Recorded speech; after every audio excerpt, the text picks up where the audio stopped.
Hello lovelies, and we're back to working on our excuse me, pumpkin patch. And as you can see, we have our lovely stalks here that I'm working on. So I am going to bring into this crisscross pattern, and it will help explain this bit, so because I didn't do a video on this, so hopefully that'll help you maneuver around that one, and I will highlight that in the pattern so that you can refer to this video for that. So I am working on a smaller hook. I have gone down to a 3.5 hook, so it's slightly smaller, just to give me the tension that I need for these little stalky bits right here. So with further ado, let's just get ourselves into place and we can start. So bear with me just a moment. The corners are quite simple on this one, so I'll just explain those in the pattern itself, in the written one. But I think this is the bit that's a little bit more complex and needs a little bit more time given to it. Right, so I'm going to start by going underneath my pumpkin here. So we're doing a front post DC like such. So it's just wrapping around like so. Then we're going to chain 8. 1, got 4, 5, 6, 7, 8. So let's just double check. One, because we don't want to include the one that we've made here. So 1, 2, 3, 4, 6, 7, 8. Then what we're going to do is we're going to skip this one here and work into this one here, and we're going to do double crochets the whole way down. So you should have 7 of these, but we will do a count just so my maths is correct. Oops.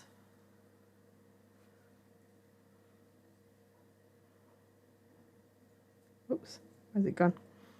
There it is.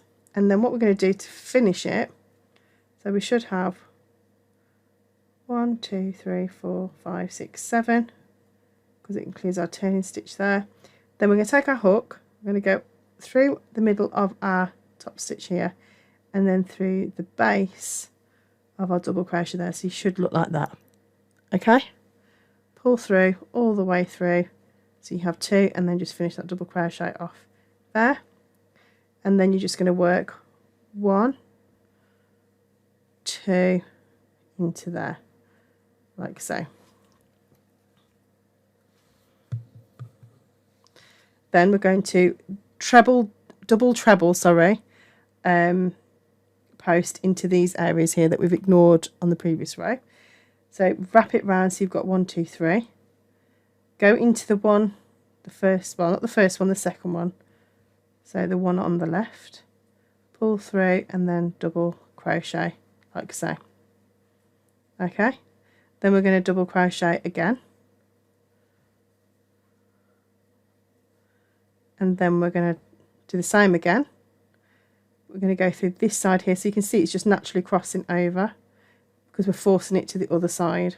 So if it is in the same space like the ones below, just push it to the side. Just don't work into this area here, you work to the front of it on the other side, and then double crochet again like so.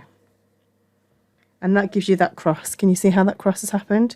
Now obviously we've got 2 posts here to work around, but if you're doing this one, you just force it to the right of it. So as you can see, the way in which this lies is that they are sitting like that. So if I get my hook and show you where it sits, hopefully, let me just stretch it out a bit more, you can see that it's in front of that one. Like I said, so that one's sitting behind, that one is in front, and it is to, you see it there, look, it's to that side. So as you do it, you work this one first, you do the next stitch, and then you work back into that space there. Again, if you get stuck, let me know. Let's just move this out a bit so you're not getting too dizzy.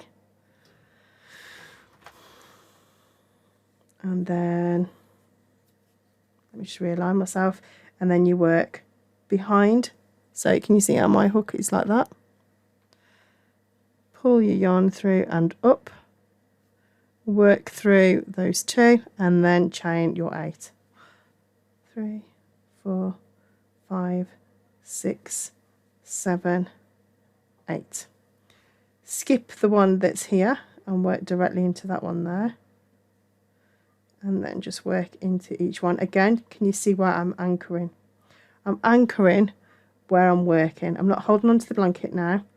I'm holding on to where I'm working.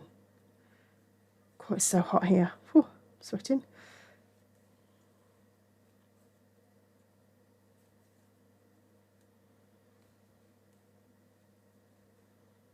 Okay, and then you work into there.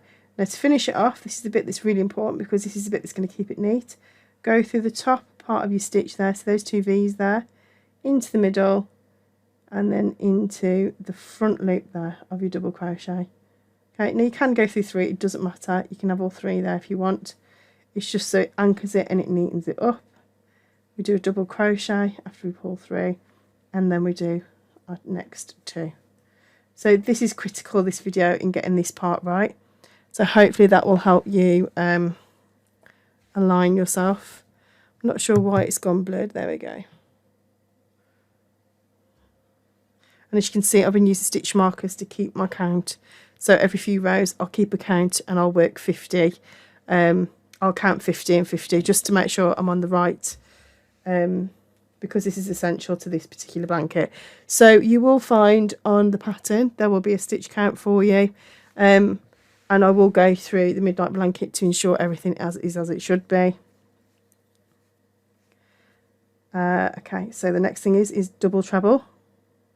So we make sure we go not just once, we go again. Actually, that is not a double treble. No, it is a double treble, sorry. And there's a double treble. This is not the double, this is just the double treble. So we don't go into this one here, we're going to this one here. Take your hook underneath, take your wool round, so it anchors it. Go for the first 2, and then the next 2, and then the next 2. Then you double crochet around your chain, and then you do the same again, double treble, and you work around the other side of that V-stitch, and then you do your last 2. So even though we're working around separate posts to give us this finish, it's still the same applies there. This will just give it more of a cross because we're spreading it out a little bit more, and that gives it more of the stalky appearance, which is what I like. And then it's just a case of finishing that off. So I shall leave you there. I shall finish off these rounds. The corners are very simple. We're just going to DC into them and create a corner space as normal, and then we will change colour onto our birch just to give it a bit of contrast, and then we will work some different colours with some simple stitches which may or may not need a video. So we won't have a video for every row, we'll just have those for those that just need that little bit more instruction and a little bit more guidance. So hopefully we'll have some more videos, and we shall see you soon.